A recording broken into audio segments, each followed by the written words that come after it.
Hey everybody, I'm Joe. Welcome back to Movie of the Week. So we're a little late on this Movie of the Week list, so it was a busy weekend for me. Nevertheless, we still wanted to get a video out for this week. And yes, in case you've noticed, I don't have my beard anymore. I do have a mustache. This is a real mustache. It's not fake. It's really on there. I haven't shaved it off because I was at the beach all weekend and I am horrifically sunburned. So if I shave this off, this will be darker than this.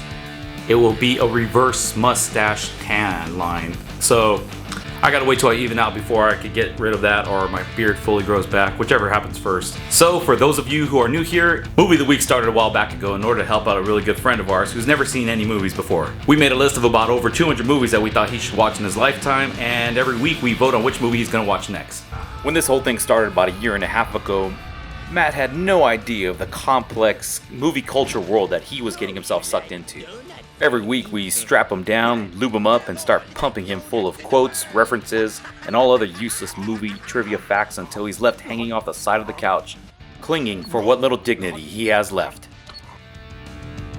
Not gay sex. Oh, okay, because that's what it sounded like. Some of you may be wondering, how come Matt is never on the show? Why don't we ever see Matt? Does Matt really exist? Is this all just a ploy in order for Joe to just keep talking about movies like he normally does? I can assure you that this guy does actually exist. He is not a figment of my imagination, and almost every week he is grateful for the amount of effort that we put into selecting movies for him to watch. So for this Movie of the Week list, we came up with a very unique set of movies where Matt would pick out movies solely based off the title alone. He doesn't know what these movies are. He just went through the entire list, read off the titles that he found was most interesting, and selected the movies just for that alone. Let's not waste any more time. Let's get into this Movie of the Week list.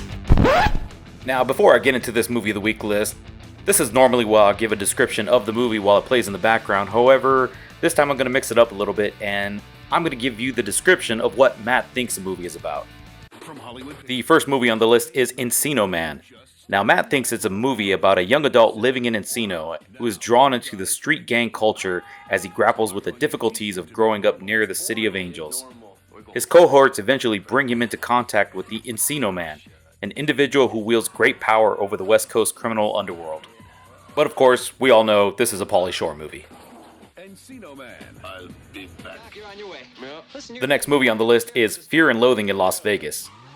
Now, Matt thinks this is a movie about a man who makes some unexpected wins at Las Vegas Casino, but finds himself at the losing end of a situation that spirals out of control as he runs for his life through a city that remembers no sin. Now, I've seen Fear and Loathing in Las Vegas before, and I don't know, he could be right. This movie's a fucking trip. I think you have to be on drugs to watch this movie and understand what it's about. How much for the 8? Fear and Loathing in Las Vegas. The next movie on the list is Zoolander. And Matt thinks that Zoolander is about a maintenance worker at a zoo who is known for having an overactive imagination, but finds that all is not as it seems as the animals he cares for start to behave in a strange way that even others notice. His investigations lead him into an adventure that none, including the animals, will ever forget. I'm just going to go ahead and say that he's actually fairly close on this one. He's not too far off, minus the zoo and animal part. Here's the thing, though. Peter's always... The final movie on the list is I Love You Man. Now, originally Matt said that he thought that it was a buddy comedy that was going to be starring Will Ferrell and Adam Sandler. He was actually pretty close with that guess on this one. However, he also thought it may be the sequel to Encino Man. So yeah, he's a little bit more off than we thought. So those are the movies we have for this week's list. Be sure to vote for the one that you want Matt to watch next. If you have any more ideas on which category movies that we should pick for any upcoming lists, be sure to leave a comment and let us know what you think he should watch. Thanks for watching this video. We'll see you next time on Movie of the Week.